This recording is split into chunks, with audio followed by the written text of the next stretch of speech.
Matices, porque la realidad tiene muchos tonos. Don Carlos Cascante, director de la Escuela de Relaciones Internacionales de la Universidad Nacional, nos acompaña esta tarde. Carlos, ¿qué tal? Buenas tardes. Buenas tardes, Randall. Mucho gusto estar nuevamente en Matices con usted y con las personas que nos escuchan. Yo sorprendido, lo admito.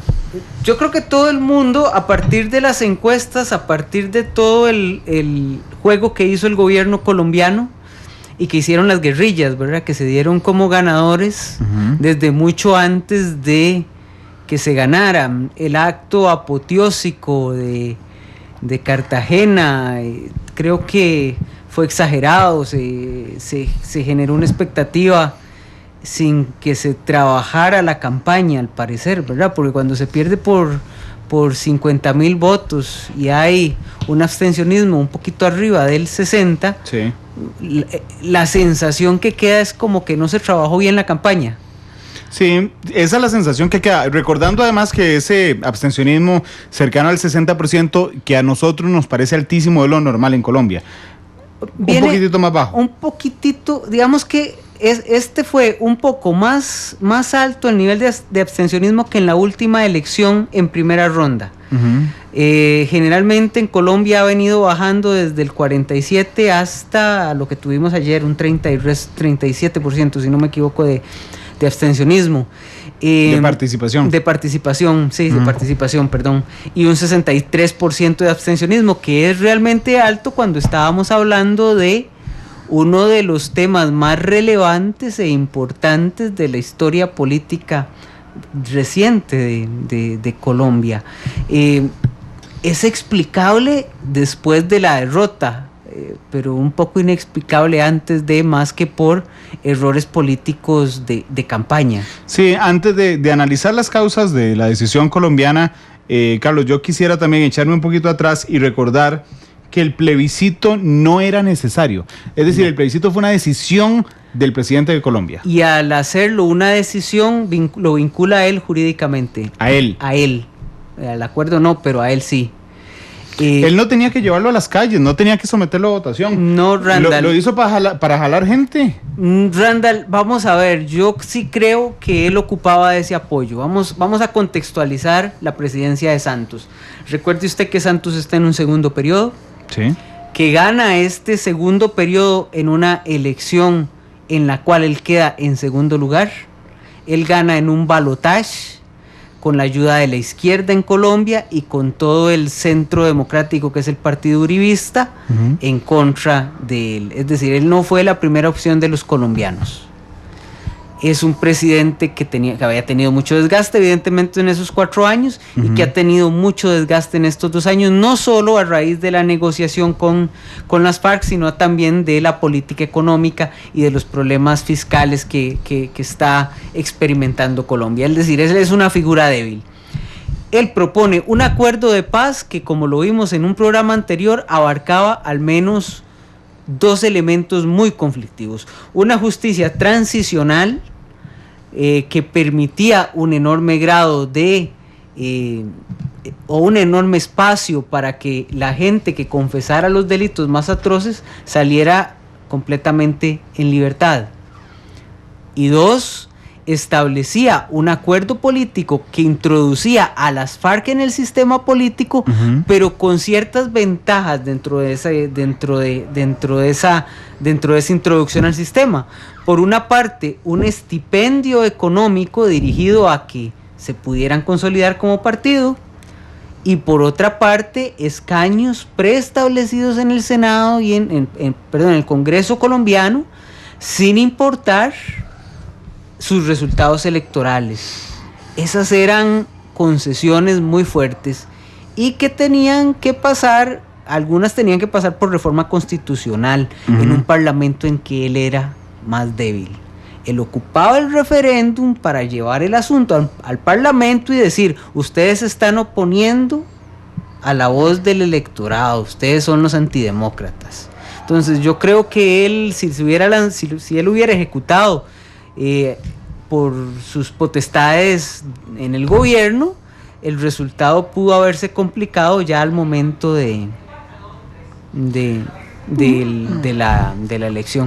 Bueno, a sus ojos, Carlos, era necesario para el presidente colombiano llevar esto entonces a referendo. Es, digamos, mi criterio que no llevarlo le hubiera complicado mucho el momento de las reformas constitucionales y que él ocupaba un respaldo popular para poder trabajar esas reformas constitucionales. Vámonos antes del referendo también a hablar de la figura de Uribe, de Álvaro Uribe.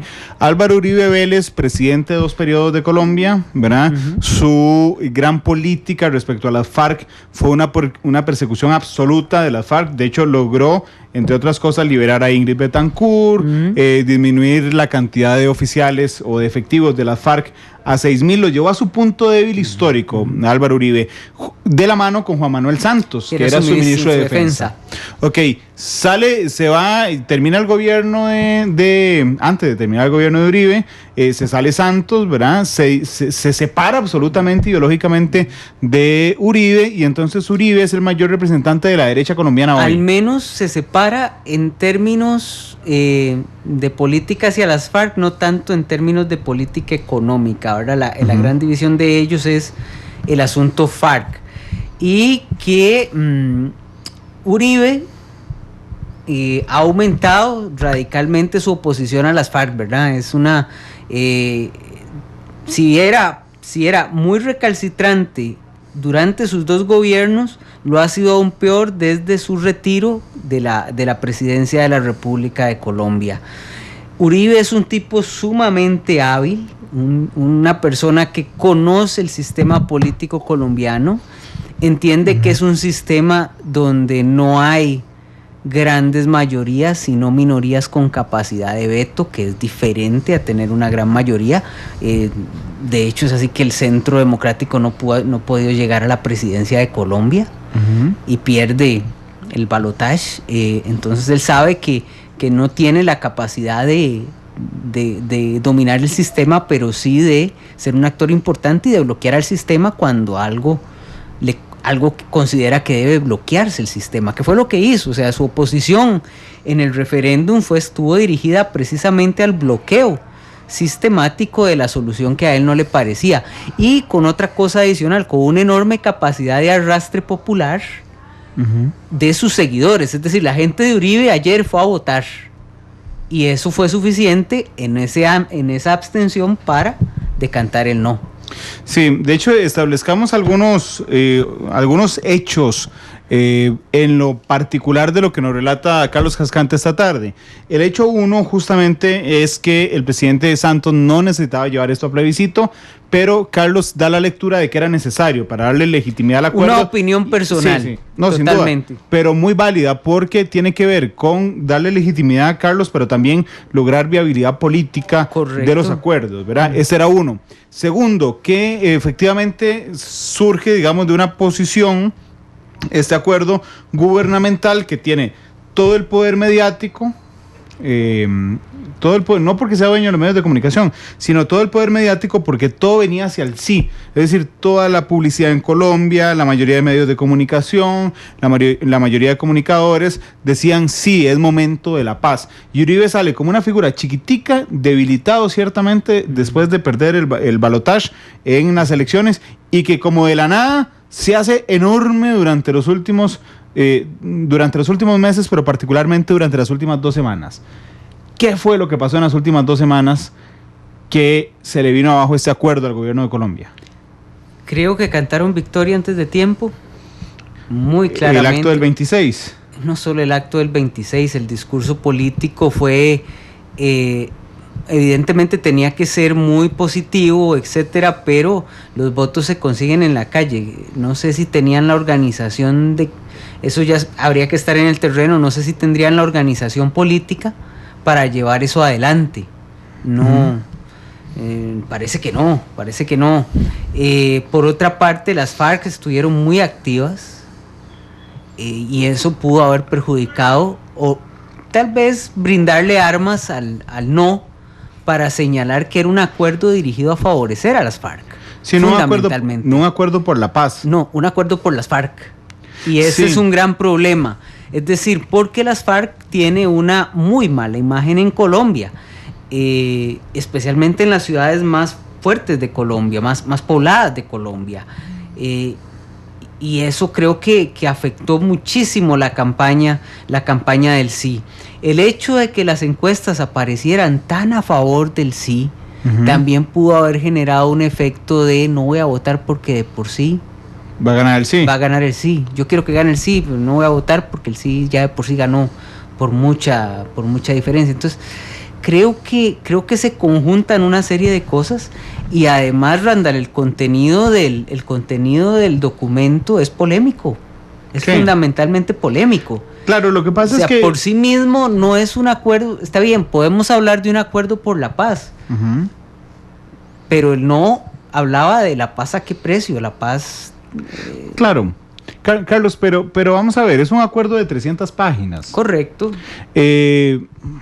Yo esperaría efectivamente que todo el pueblo colombiano se haya leído el acuerdo de las 300 páginas. Eso no va a pasar. Eso no va a pasar ni en Colombia, ni aquí, ni en ningún lado.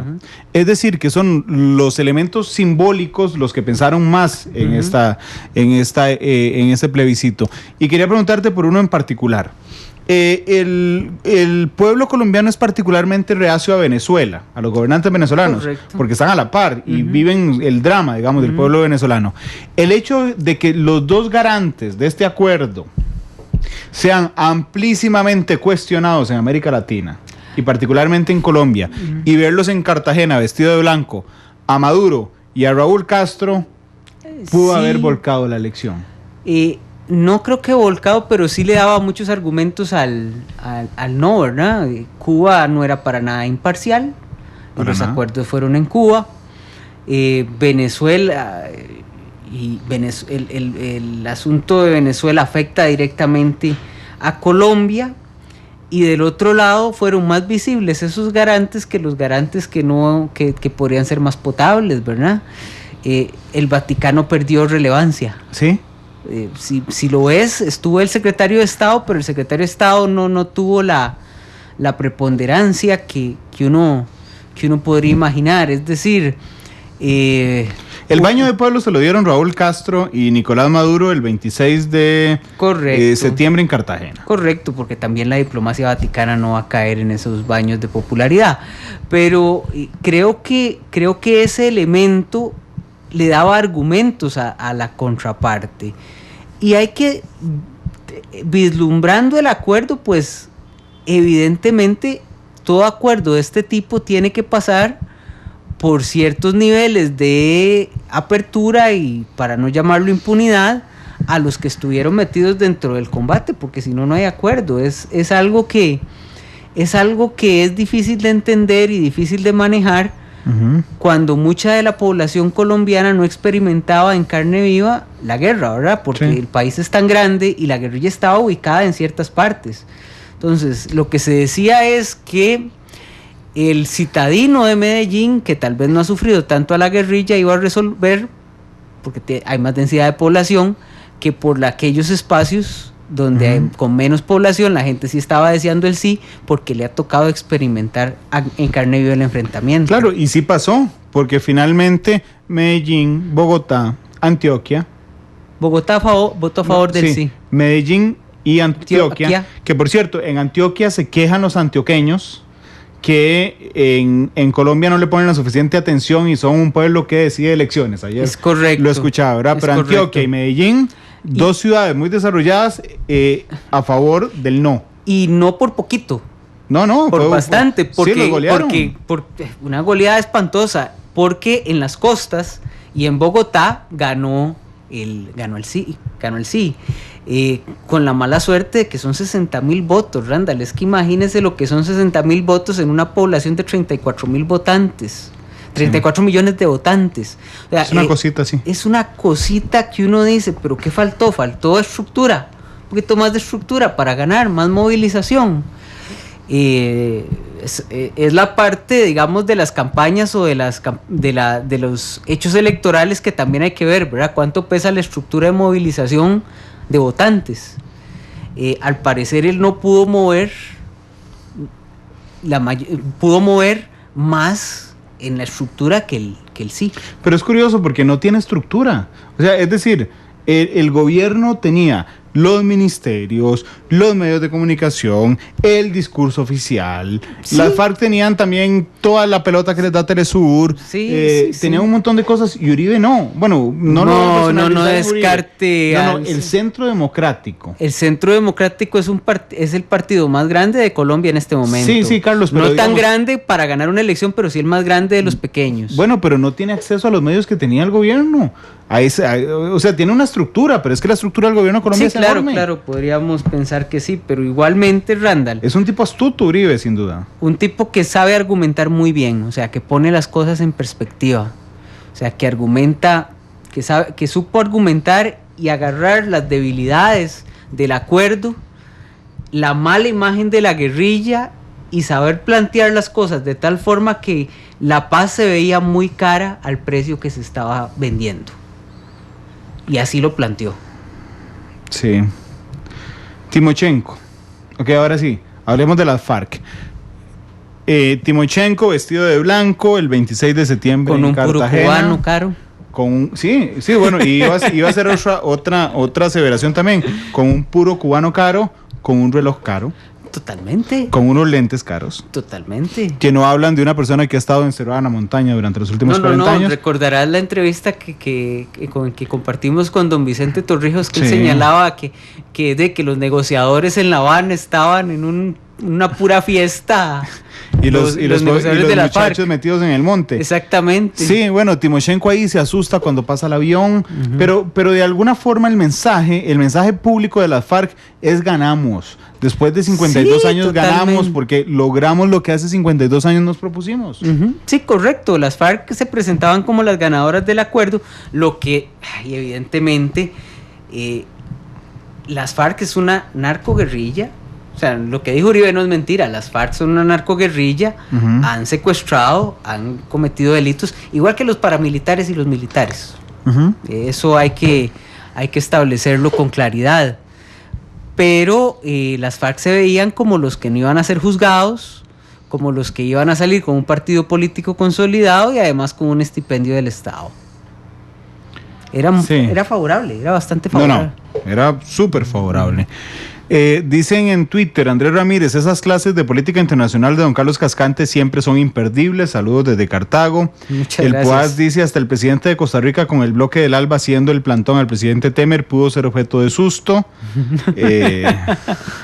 Ahí no solo estuvo, hay que decir que ahí no solo se tiró el baño de multitudes el presidente de Costa Rica, ¿verdad? Sí, ahí fueron todos los presidentes. Ahí de fueron América. todos los presidentes que fueron invitados y el secretario general saliente de la Organización de Naciones Unidas. Ahí todo el mundo se dio el baño de multitudes. O sea, vamos a ver, todo el mundo quería estar. Claro, Carlos, pero de alguna manera no ningunearon la voluntad popular, porque ahora que lo pienso, sí, ahí estaba el presidente Solís, por supuesto, invitado, pero estaba el secretario general de las Naciones Unidas sentado, estaba el secretario de Estado de los Estados Unidos sentado, estaba el secretario de Estado Vaticano, es decir, de alguna forma no se apresuraron a celebrar antes de someter esto a la gente, ningunearon el voto de la gente. No hay nada peor que una campaña donde uno cree que va a ganar. Las mejores campañas son aquellas en que las personas sienten que pueden perder porque duplican el esfuerzo. Y además era políticamente correcto decirle al encuestador, ¿usted quiere la paz? Sí. Claro. Yo, Randall, creo que hay 4 elementos que decantan el por qué él no pudo ganar en ese escenario. En primer lugar, la mala imagen de las FARC, que parecen que son sometidas, que no van a ser sometidas a ningún juzgamiento los principales líderes, sino que más bien se les premia con escaños en el Congreso. Así es. Sí, saldrán de ordenar secuestros a ser diputados de la República de Colombia. Ojo, y con lo que estoy diciendo estoy intentando explicarlo. Yo, como te lo comenté el último programa que tuvimos, yo hubiera votado por el sí, y aún hoy hubiera votado por el sí. Sí, porque usted me dijo hace un rato, de hecho me lo dijo antes de arrancar el programa, yo apuesto por un mal arreglo que por un buen pleito. Es correcto. Seguir en un gasto de dinero, en ese tipo de cosas, no tiene mucho sentido cuando hay tanta pobreza. El segundo elemento, el poder de las ciudades del centro. Las económicamente más fuertes de Colombia fueron apabullantes. Y Medellín, que es el centro del uribismo, completamente ganador el no. Después, que el documento haya sido un documento de 300 páginas, Randall, para mí es fatal. Y le voy a decir por qué. Porque nadie lo va a entender. Era un documento, ¿te acordás que sacamos el documento y empezamos a ver cosas? Bueno, imagínate si para nosotros era complicado entender eso en un programa de 1 hora y resto, el agarrar ese texto y leerlo, nadie lo iba a hacer. Es decir, era un texto muy complejo para conseguir el acuerdo. Entonces eso creo que fomentaba a la gente que siempre se decide por no sabe, no responde, ¿verdad? Es decir, la gente que prefiere, si no tiene una opinión clara y no sabe lo que está votando, no votar. Y por último, la debilidad política de Santos, que hace que el acuerdo, que si el plebiscito se presenta como un juzgamiento de Santos, Santos pierde por bastante, ¿verdad? Entonces, esa debilidad de Santos fue para mí clave. No era el liderazgo de Santos completamente derroído, no permitía una salida coherente al asunto. Dice Halcón Nocturno, ¿no creen que el ofrecido a la guerrilla fue más de lo que el colombiano era capaz de pagar política y emocionalmente? Es una buena pregunta, Randall. Vea, en Colombia de los dos lados hay muertos. Lo que yo creo es que igualmente había gente que había perdido sus seres queridos y no estaba de acuerdo en que se negociaran esos términos, pero también había gente, porque está muy parejo. Sí.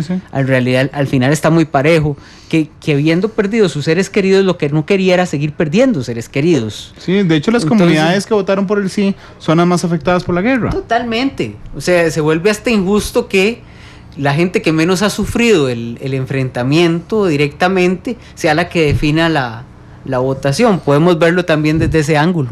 Es una democracia imperfecta. La democracia siempre es imperfecta. Y la democracia, perdón, pero la democracia puedo sonar bastante poco correcto con lo que voy a decir, pero la democracia popular, la decisión popular para cosas tan importantes es aún más imperfecta, porque estás abriendo la caja de Pandora para las generalidades, claro, para los inventos, para el manejo de la imagen, cuando en realidad lo que se pretende es una decisión razonada. Claro, porque yo voy a sonar todavía menos correcto, pero es que en una circunstancia así, como esta, donde uno no entiende, porque no hay un sistema que lo promueva, que el voto de una persona cuya comunidad ha sido afectada por la guerra valga igual que una persona, que el voto de una persona que vive en Medellín, por ejemplo, en una zona industrializada donde nunca ha afectado la guerra. Es correcto. Pero bueno, es lo que nos permite la democracia. Sí, claro. A Santos siempre se le criticará por qué, si sabías todo eso, ¿por qué lo llevaste? Y Santos responderá básicamente con los argumentos que yo te señalé. Son decisiones que los políticos toman, pero también lo pienso desde esta forma. Si Santos no lo lleva y lo pasa con sus poderes ejecutivos, ¿qué pasa si al final el acuerdo se le traba en una reforma constitucional? Sí.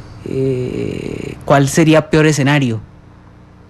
Bueno, ahorita vamos a hablar qué sigue, porque hay muchas posibilidades de qué sigue, pero quería alejarme un segundo antes de esta pausa comercial de Colombia y hablar sobre plebiscitos o sobre el referendo. Leía el día de hoy un artículo del diario El País donde dice, voy a intentar recordar el título, no lo voy a intentar recordar, lo voy a revisar aquí. Dice el título, el año que vivimos, creo que me falta una palabra, el año en que vivimos estúpidamente, el Brexit, Trump,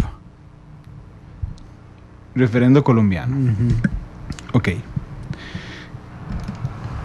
¿Existe algo en los procesos de referendo, de plebiscito, que genera una fracción que se partan dos las sociedades? En Costa Rica lo vimos en 2007, se partió en dos la sociedad. En Gran Bretaña lo vimos a inicios de este año con el Brexit y hoy lo vivimos en Colombia. ¿Vale la pena vivir un país así? Desde mi punto de vista, no. Por eso yo no soy muy partidario de los esquemas de democracia popular. Yo soy más de los esquemas de democracia representativa. Randall, quizá por eso los padres fundadores de los Estados Unidos preferían el colegio electoral. Sí, eso se ahorra un montón de pleitos. Sí, claro, el petit comité. Pero bueno, no estamos en esos tiempos. Estos tiempos son más abiertos y más dirigidos a aumentar la capacidad del ciudadano de participación política. Lo que pasa es que la participación, si queremos aumentar la capacidad del ciudadano de participación política, tenemos que aumentar su educación política. Sí, pero estamos en un tiempo, Randall, paradójicamente la gente se aleja más del estudio y análisis de la política. Entonces estamos dando más derechos de participación a una sociedad que se interesa menos en la política. Entonces los resultados de eso no son... Sí, es una paradoja. Es una paradoja, pero es tiempo de un analista avesado como usted, es tiempo de repensar la figura del referendo. Favor que me hace, no me creo tan capaz como para que usted me diga que soy un analista avesado, pero sí le diría desde una posición de un estudioso frecuente de estos temas, diferente a un analista avesado, que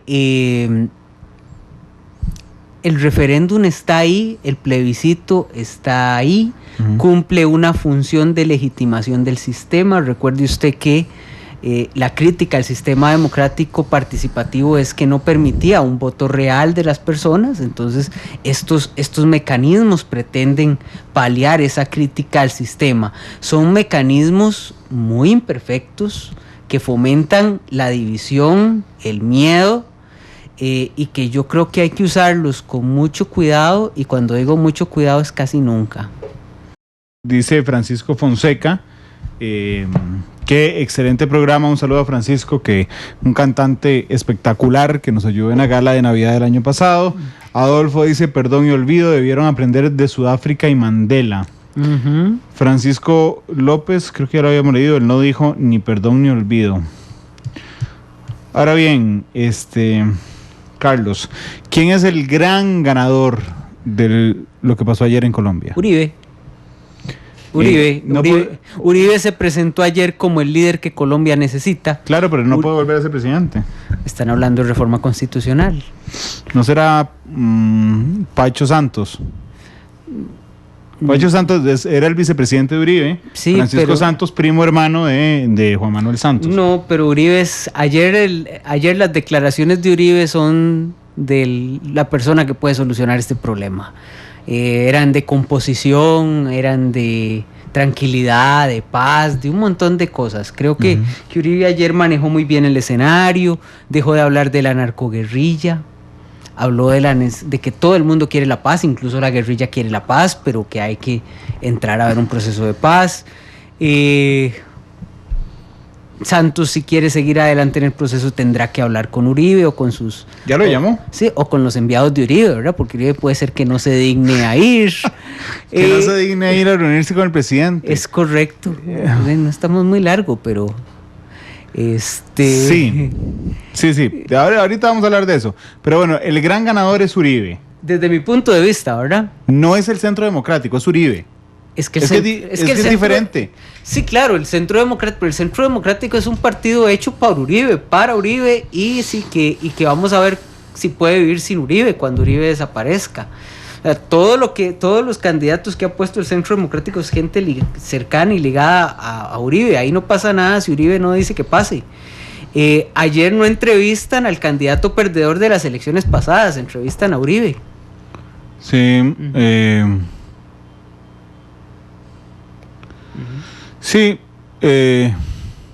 sí, Cecilia, nada más si la podemos identificar antes del aire, por favor, ya casi les voy a contar qué pasa.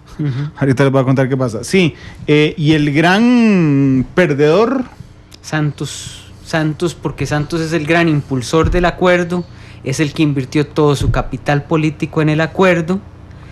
Porque ahora le va a tocar hablar de temas fiscales, ¿verdad? Y ahora le toca hablar de temas fiscales sin haber pasado esto. Acuérdate que ellos apuraron mucho esto para poderlo no combinar con los temas fiscales. Santos es el gran perdedor para mí. Sí, habrá que ver. No, normalmente no recibimos llamadas en programas internacionales, pero don Javier Hernández nos llama. Don Javier, entiendo que su esposa es colombiana, ella está aquí. ¿Sí? ¿Cómo se llama la esposa de don Javier? Bueno, voy a preguntarle a don Javier, que lo tengo en línea. Don Javier, ¿qué tal? Buenas tardes. Sí, buenas tardes. Ella se llama Janet Urrego. Otra vez, perdón.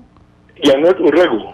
Janet Borrego. Urrego, sí. Urrego. Ella es de Medellín, de Antioquia, y de Urrao, uno de los pueblos del eje cafetero más golpeados por estos narcoterroristas de la FARC. Ok, ¿y usted la tiene a su lado? No, no está a la par mía, pero sí quiero contarles algo muy interesante. Dígame. En Urrao y en los pueblitos del eje cafetero ha sido tan brutal la campaña del gobierno diciendo que ya ganamos con 10, 12 puntos, al final 20 puntos. Todo lo que han dicho el gobierno, mucha gente, incluyendo familiares de ella, que iban por el no, ni siquiera quisieron ir a votar porque ¿para qué? O sea, si el no ganó, pudo haber ganado abrumadoramente, pero mucha gente se tragó el cuento de que sí estaba ganando por tandeada. Luego, otra cosa que hay que analizar, que es como lo ven los colombianos. Nosotros no nos hemos puesto los zapatos de ellos en ningún momento. Ellos dicen que para qué 300 páginas de un informe de una gente que no va a cumplir. O sea, ellos no creen nada en la FARC. Ellos dicen, si fuera cierto, hoy mismo saldría cualquiera de ellos diciendo, bueno, vamos a liberar a los 30,000 tantos rehenes que tenemos. Si fuera cierto, dirían, bueno, con mis millones, que es la narco-guerrilla más poderosa del mundo, económicamente, que ellos dijeran, bueno, nos vamos cada uno para nuestras casas, me voy para Francia, yo me voy para tal parte, le dejamos el país, y habría paz inmediata. Pero ahí lo que está sucediendo simplemente es que Santos, así es como lo enfocan, ellos lo ven a Santos como un amigo de esta gente del ALBA, lo sienten muy amigo de los comunistas, muy diferente a Uribe en ese aspecto. Entonces ni siquiera confían en Santos porque querían meter a la guerrilla con todo lo que deben, en muertos, secuestrados, asesinatos, campesinos que son... Pues me da un minuto para escribir un cuadro dantesco que los chicos no se imaginan. Sí, adelante, don Javier. Ok, imagínense usted estar en un pueblo lindo como Orosi y que de pronto le boten la puerta de la casa y maten a 2 o 3 y se lleven a los hombres jovencitos y a las mujeres jovencitas a que aprendan a matar en la montaña. Eso era común. O simplemente usted va a algún bus, en las microbuses de que pasan por el eje cafetero, las paran, sacan a varios de ahí y los enrolan a la fuerza. Luego los secuestrados, personas que se los llevan todo el tiempo y le dicen, le llega a la gente a la casa un mensaje que dice que tienen que pagar 2.500 millones de pesos. Y ellos le dicen, pero ¿cómo voy a obtener 2.500 millones de pesos si mi casa no llega ni a 40 millones? Pero ustedes son como 40 familiares. Pidan préstamos. Y lo tienen así, 6 meses, vendiendo, consiguiendo plata. Y llaman a la FARC y le dicen, vean, lo que tenemos son 800 millones, ya no tenemos más. Y los pagan y siempre les matan al ser querido, papá, a la mamá. Aquí en Costa Rica no nos podemos imaginar lo que han sufrido los colombianos. Es un cuadro en el que los campesinos se paran en minas y quedan sin pierna y sin testículos, sin pene, solamente porque se pagó una mina antipersonal. Los chiquitos pierden las 2 piernas y sus órganos genitales y terminan con una bolsita de colostomía. Es tantos años, collares, bomba, en Urrao, llegan y explotan unas torres de eléctricas. Llega la gente a arreglarlas y matan a la gente de servicios eléctricos. Llega con el ejército, pero resulta que las montañas todas apuntan hacia donde está la maldita torre de una forma muy sencilla y matan a los soldados. Vuelven a ir a tratar de arreglar y vuelven a matar a todo el mundo. Y es tanta la destrucción que quiere este señor Santos y le pone a esto plan de paz. O sea, el nombre está muy errado. Eso que aquí se dice, al menos amigos míos colombianos, todos dicen lo mismo. ¿Por qué le pusieron plan de paz? Mejor le hubieran puesto indulto a la FARC, indulto total. Porque eso no es un plan de paz. Cuando se perdonan crímenes tan atroces. Usted sabe, usted que está viendo el trabajo como periodista, que un momento otro nada más le maten a su mamá. Eso es común allá. Y después matan al periodista, primero lo hacen sufrir. Y o usted llega a su casa y lo están esperando, un señor todo ejecutivo, y le dicen, señor periodista, ¿cómo está? Y usted así, que puedo servirle. Es que vengo a comprarle su casa, su taller, su finca. Disculpe, pero si no la estoy vendiendo. Y el otro dice, no, ni yo la voy a pagar. En estos momentos tengo a la gente cuidando a su hermana que está en tal parte, a su papá, a su familia, y le diciendo a dónde están uno por uno. Y si usted no firma, pasando todo a la FARC, simplemente una llamada del teléfono y todos se mueren. O sea, lo que ellos han vivido en Colombia y los ha hecho venir a Costa Rica, nosotros, gracias a Dios, somos ticos y tenemos un país bellísimo. Nunca, ni siquiera vamos a entender la belleza de lo que es Costa Rica. Pero cuando tú escuchas a los colombianos hablando, usted dice, pero eso es una película de terror, no puede ser. ¿Cómo es posible que agarraron al padre porque habló en contra de la FARC y lo llevaron a la plaza y le cortaron la lengua frente a todos, con una tenaza, le quebraron los dientes, le sacaron la lengua y se la cortaron, y después fueron desmembrando desnudos frente a todos? ¿Cómo es posible que agarren una pipeta de gas, un tanque de gas, le pongan granadas y porque los van a agarrar porque las FARC son cobardes, la tiren en una iglesia donde están las mujeres, los chiquitos y los hombres resguardados del terror que sienten que hay una batalla en el pueblito de ellos y los maten a todos? O sea, el terror que hay que ha vivido no es digno que Santos diga esto es un plan de paz, porque si fuera un plan de paz, esos son multimillonarios, nada más tienen que hoy decir soltemos a todos los secuestrados y vámonos para la casa. Pero ellos simplemente quieren meterse igual que Venezuela, meterse igual que este bloque bolivariano ridículo para hacerse un país más comunista liderado por los Castro. Así que, disculpe que haya quitado este tiempo, pero sinceramente, cuando yo escucho a los colombianos contar sus historias, cuando mi esposa me cuenta lo que ella vivió, lo que eso escucha en la noche cuando se revientan las torres, las desbaratan, las torres eléctricas, y el silencio que se forma, cuando escuchan gente gritando a lo lejos, cuando no saben a quién mataron, cuando botan una puerta y le dicen, usted es de los paras. No, yo no soy paramilitar, usted es para, lo vamos a matar, y lo matan. Y el otro día de la mañana, ella escondida bajo la cama, la familia escondida y no sabe qué pasó ahí. Y cuando salen es a buscar muertos. Y esa FARC quería simplemente, por el camino más fácil, dado por un traidor de la patria, que es Santos, simplemente decir, aquí no ha pasado nada, aquí hay un plan, ustedes lo firmaron, y son 300 páginas. Cuando encontraran algo que no estaba bien, Santos iba a darse las manos diciendo, no, que ustedes firmaron, ahí está, son 300 páginas, ahí está. Gracias, don Javier. Ya lamentablemente no tengo más tiempo para escuchar, pero bueno, el relato que nos ha hecho es bastante dramático y fuerte. Y hay un detalle, porque el colega Fernando Francia dice, a Monumental se le fue de las manos el análisis. El plan de paz era no polarizar como lo hacen hoy en el programa. Fernando, le recuerdo que Carlos, que es nuestro analista invitado que está aquí sentado, desde el inicio lo ha ratificado un montón de veces, estaba a favor del acuerdo. Así es que... Sí. Bueno, más bien el señor da cierto balance, digamos, a lo que estábamos conversando.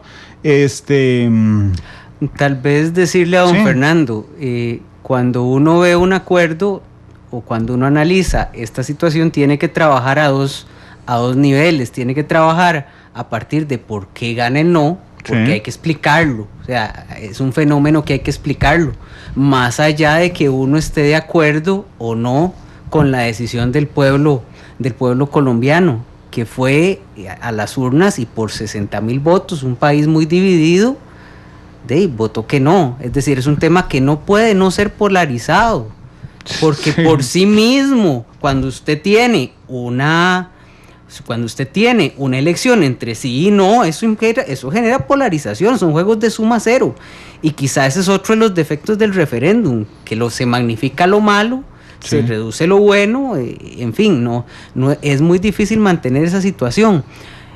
Escuchando a don Javier, viera que yo he tenido también la oportunidad de escuchar a colombianos que más bien por las mismas razones querían que se votara por el sí. Así es decir, el tema genera mucho debate. Estaba revisando los números de cómo había quedado el plebiscito en el exterior, porque la gente pudo votar afuera.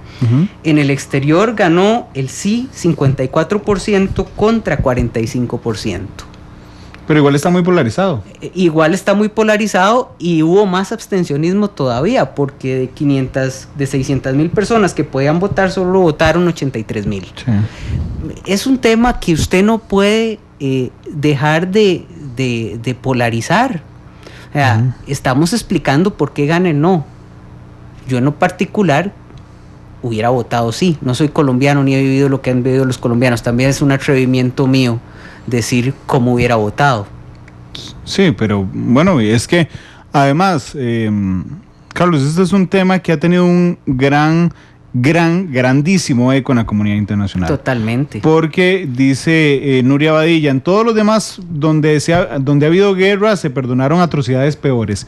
En Irlanda, en El Salvador, en Sudáfrica. Bueno, lo que pasa es que peores depende para quién. Es que una vida humana vale lo mismo en todo lado y vamos a ver, yo no coincido un proceso de paz en el cual no haya perdón y olvido. Es como cuando hay conflictos familiares. La única forma de continuar adelante es olvidando ciertas cosas y seguir, porque si usted vive en el pasado, anclado en la nostalgia y en el recuerdo, no se avanza. Pero quizá es más fácil decirlo desde una posición neutral que ya dentro de un conflicto. Pero si analizamos todos los procesos de transición a la democracia o de transición de la guerra a la paz, en todos hay un alto grado de impunidad. Sí, efectivamente, pero además... Y ese es el mejor de los casos, Randall, cuando la impunidad es a ambos lados. Hay casos en los cuales la impunidad es solo de un lado, ¿verdad? Porque es la justicia de los ganadores. Sí, pero además, Carlos, hay que hacer notar que, bueno, el pueblo colombiano decidió. Sí. Es decir, en las democracias, de verdad, insisto, de verdad, las mayorías se respetan. Y en este caso, la mayoría de los colombianos que salieron a votar ayer dijeron no. Así es que la realidad hoy, tangible, objetiva, es, señores, el pueblo colombiano no estuvo de acuerdo con el acuerdo de paz. Pero aquí pasa algo más. Es que hace un par de horas las FARC ya anunciaron que no van a respetar la voluntad popular. Es decir, que ellos dicen que el plebiscito de ayer no es vinculante y que el acuerdo que se había firmado es un acuerdo especial que es jurídicamente vinculante y por lo tanto, y disculpen que use el español más arcaico que conozco, pero les valdrá lo que se definiera ayer en las urnas, sino que ellos continuarán con el proceso como lo entendían. Y como lo entendían, el temor es que el mío particularmente, que cuando llegan las elecciones y no se pueda cumplir los 10 escaños, los 5 escaños, ¿qué va a pasar? No, las reformas que tienen que introducir a la Constitución, ¿cómo se van a meter? Si Santos ya dijo que va a tener otra posición de diálogo, sino que no dejó de lado sus poderes ejecutivos para tener una posición de diálogo. Randall, es un tema que lo que se viene es una incertidumbre muy grande. ¿Por qué? Porque al menos las dos partes establecieron la necesidad de mantener el cese al fuego. Ya eso es una ventaja, ¿verdad? Y las FARC dijo que también en sus expresiones que iba a mantener la palabra como única arma para sus objetivos. Sí, bueno, eso es un avance. Eso es un avance, ¿verdad? Bueno, pero es que es un avance estratégico. Claro, yo no quiero desconfiar de las... Bueno, sí quiero desconfiar de las FARC. Claro que voy a desconfiar de las FARC. Claro. Se han matado a miles de personas. Igual que puedes desconfiar del ejército colombiano, exactamente, totalmente. Y de los paramilitares. Pero, ¿cómo no van a proponer eso si ya dieron las listas de las armas, las listas de los bienes y la gente que está incluida que son efectivos de las FARC? ¿Cómo Correcto. No van a tener que cumplir? Ahora, hay que entender una cosa, tan válido es el que dice que sí por su situación personal como el que dice que no. Simplemente es un plebiscito y gana el que tuvo más votos. Es decir, no le veo la lógica de señalar como que se tiene razón o no se tiene razón, se tiene una opinión. Y en la democracia los que tienen más opiniones a favor de algo son los que ganan, aunque sea por 50,000 votos. Un elemento importante, Randall, es que recuerde que en Colombia habrá elecciones en el 2018.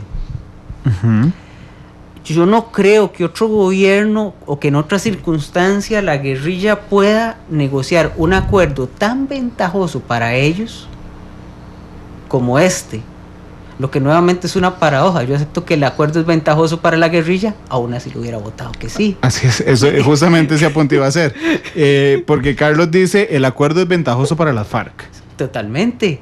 Es un acuerdo pero como decía una estimable tuitera, en todos lados fue así. O sea, no es que No es que se produjo. Vamos a ver, aquí por lo menos hay justicia transicional. En los acuerdos de El Salvador no los hubo. Sí. ¿Por qué? Por diferentes razones. Ahora no se puede fallar, no se puede establecer un acuerdo sin justicia transicional porque hay delitos de lesa humanidad, están muy bien juzgados, están muy bien definidos técnica y jurídicamente. Pero es parte de toda negociación para salir de un conflicto, porque si no todo el mundo piensa en su futuro y va a decir no, yo no voy a firmar la paz para que después me enjuicien.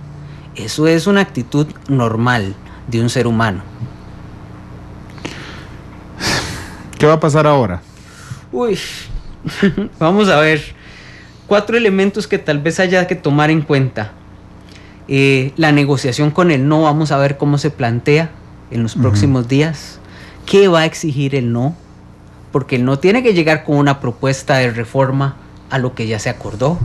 Sí. Si el no tiene que llegar a decir, vea, yo estaría de acuerdo en apoyar esto si usted cambia A, B y C. Que fue para lo que Santos llama Uribe. Exactamente, crear un gobierno de unidad nacional, o una unidad nacional que permita salir del conflicto. Una negociación con las FARC a partir de esa negociación interna, que yo creo que las FARC difícilmente aceptarían una negociación diferente a la que hay ahora. No sé cómo lo verán. Una justicia, era muy ventajoso, o sea, renunciar a la justicia transicional tal y como está ahora es someterse a juicios, tal vez renunciar a algunos de los derechos políticos que habían adquirido, en la medida en que no podrán tener ese automatismo de ingreso al sistema. Pero ojo, no se puede pensar en una paz si usted hace una exclusión de una de las partes en el conflicto. Digo, usted no puede pensar que va a tener paz si simple y sencillamente dice estos que se vayan. O sea, la participación política es una de las bases de la negociación, y eso creo que hay que tenerlo claro en cualquier tipo de negociación. O sea, usted en una negociación está cediendo por principio, usted está cediendo. Un país dividido, marcadamente dividido, a la mitad si se quiere, que da una sensación muy compleja. Ahora, nosotros que tuvimos un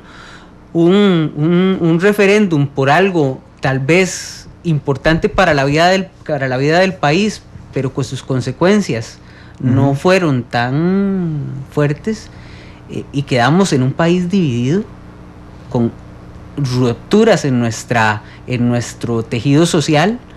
Imagínese ahora en esto que toca. Cuando yo oía a don Javier, él hablaba de su esposa, sí, pero él lo manejaba como si él lo hubiera vivido. De hecho lloró al final. Sí, y expresaba unos sentimientos. Imagínese eso de ambos lados. Ayer veíamos tristeza en el sí, muy, muy fuerte, y una alegría no tan contenida. En el no también veíamos cierto nivel de tristeza, porque los que votaron por el no también quieren la paz, sí, pero no la quieren a ese costo. Entonces, imagínese el drama humano para ese país y la reconstrucción de la nación colombiana, de algo que los unifique. Entonces, ese país dividido es un trabajo que tiene que hacer el gobierno, y esperamos que tenga la institucionalidad para hacerlo, porque parte del acuerdo era construir una institucionalidad donde no la hay, de gobierno. Y por último, desear que se mantenga el cese al fuego, ¿verdad? El ahogado del sombrero. Si no pudimos llegar a un acuerdo, por lo menos que las FARC y el gobierno no reabran sus fuegos militares. Sí hay un peligro latente, que es las elecciones del 2018. Sí. Las FARC van a hacer todo lo posible para que el acuerdo se dé antes. Claro, porque en el 2018 no se sabe qué va a pasar. Si vuelve el partido de Uribe al poder, puede ser muy complicado. En fin, vamos a tener muy poco tiempo para reconstruir esto que ayer el pueblo colombiano, completamente dividido, dijo que no. Hoy fue la reunión de diversos sectores en Colombia, a la que llamó Juan Manuel Santos, y no llegó al Centro Democrático.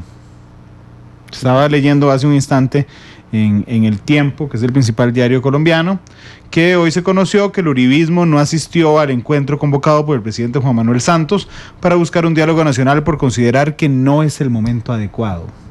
Sin embargo, el Centro Democrático dio a conocer este mismo lunes un comunicado firmado por Óscar Iván Zuluaga, Iván Duque y Carlos Holmes, en el que señalan que quieren que se escuchen sus razones.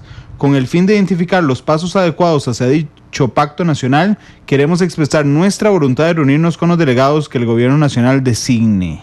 O sea, ellos quieren ser escuchados por sí mismos. Eso es una posición de poder. Sí, porque hoy están en una posición de poder. Claro, efectivamente la gran pregunta de esto es cuánto catapultará al uribismo el resultado de ayer para las elecciones del 2018, porque al final acuérdese que todo partido político vive en razón de alcanzar el poder y todos sus actos deben estudiarse en razón de cómo se dirige a alcanzar el poder. Sí, de hecho, le voy a contar a nuestros oyentes, Carlos es testigo aquí. Cecilia, ¿cuántas llamadas le hemos hecho al expresidente Uribe? 40 llamadas le hemos hecho durante el programa.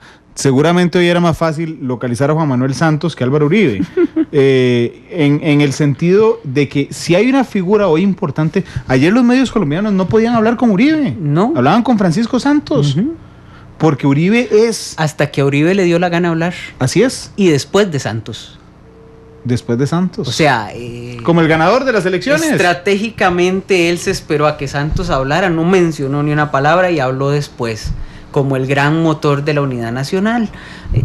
Aquí hay que dejar claro una cosa, los políticos, como te dije, van buscando sus réditos electorales y Uribe no deja de ser un político. Por cierto, aunque no nos parezca ideológicamente adecuado, yo soy uno de los que no le gusta ideológicamente Uribe, me parece que es un muy buen político, sí, más allá de que nos guste o no.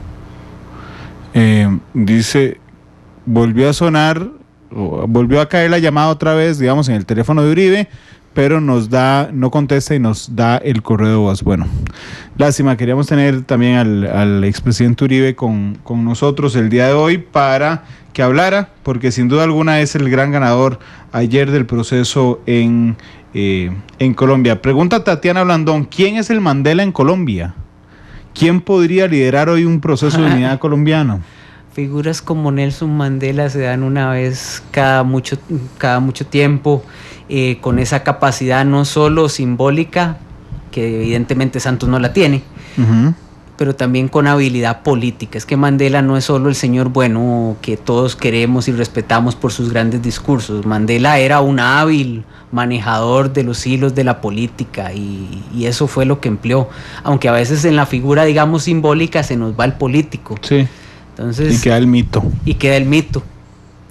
Carlos, muchas gracias. No, con mucho gusto, Randall. Muy interesante el programa de hoy, muy movido, sí, con mucha emotividad, porque estos temas difícilmente podemos abstraernos de las emociones y de las pasiones que generan. No dejan de ser seres humanos los que viven hoy la decisión que ayer tomó Colombia. Gracias, Carlos. Con mucho gusto. Que además siempre escoge buenísima música. Sí, pero ¿qué? No, que presente rápido la canción porque se nos está yendo el tiempo. Okay, los invito mañana Matices, 2 de la tarde, hoy a las 7 de la noche, la tercera emisión de Noticia Monumental, Heart of Glass, o Corazón de Cristal o de Vidrio. Es una canción de Blondie, 1978. Correcto. ¿Y de dónde le salió esa canción? Yo soy fanático de la música de los 70s y 80s, aunque haya nacido en el 77. Buenísimo, Juan Carlos. Muchas gracias por estar con nosotros. 3:21, Blondie, despide Matices. Feliz tarde.